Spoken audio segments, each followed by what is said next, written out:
বন্ধুরা, ভারত চীন সীমান্ত নিয়ে নতুন করে আবারও শুরু হয়েছে তীব্র আলোচনা। এবার বিতর্কের কেন্দ্রবিন্দু অরুণাচল প্রদেশের আপার সুবনসিরি জেলার একটি সীমান্তবর্তী এলাকা। সম্প্রতি স্থানীয় একটি আদিবাসী সংগঠন অভিযোগ করেছে যে সীমান্তের কাছাকাছি তাদের ঐতিহ্যগতভাবে ব্যবহৃত কিছু এলাকায় চীনের সামরিক উপস্থিতি বেড়েছে। সংগঠনটির দাবি, গত কয়েক বছর ধরে স্থানীয় মানুষ আর আগের মতো চাষাবাদ, পশুচারণ কিংবা নিজেদের ঐতিহ্যগত এলাকায় যাতায়াত করতে পারছেন না। সংগঠনের নেতারা আরও অভিযোগ করেন, কয়েকটি নির্দিষ্ট স্থানে চীনের পক্ষ থেকে অবকাঠামো নির্মাণ করা হয়েছে এবং স্থানীয়দের চলাচলেও বাধা দেওয়া হচ্ছে। তাদের ভাষ্য অনুযায়ী এসব এলাকা শুধু জীবিকার উৎস নয়, সাংস্কৃতিক ও ধর্মীয় দিক থেকেও অত্যন্ত গুরুত্বপূর্ণ। তবে এই অভিযোগের পরপরই ভারতীয় সেনাবাহিনী একটি আনুষ্ঠানিক বিবৃতি দেয়।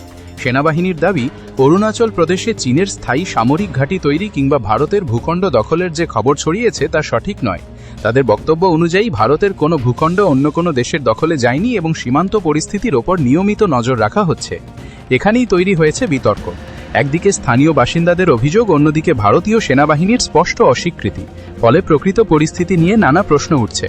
বিশ্লেষকদের মতে, ভারত চীন সীমান্তে প্রকৃত নিয়ন্ত্রণ রেখা বা এলএসি বরাবর দীর্ঘদিন ধরেই দুই দেশের মধ্যে ভিন্ন ভিন্ন ধারণা রয়েছে। সেই কারণেই অনেক সময় টহল, অবকাঠামো নির্মাণ কিংবা সীমান্তের অবস্থান নিয়ে বিরোধ দেখা দেয়। স্থানীয় সংগঠন ইতিমধ্যে প্রশাসনের কাছে একটি স্মারকলিপি জমা দিয়ে বিষয়টি তদন্তের দাবি জানিয়েছে।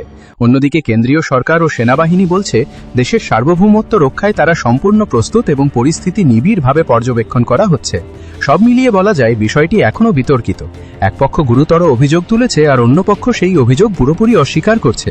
তাই চূড়ান্ত সিদ্ধান্তে পৌঁছানোর আগে নির্ভরযোগ্য ও সরকারি তথ্যের দিকেও নজর রাখা জরুরি।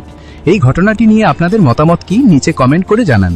ভিডিওটি ভালো লাগলে লাইক, শেয়ার এবং আমাদের চ্যানেলটি সাবস্ক্রাইব করতে ভুলবেন না।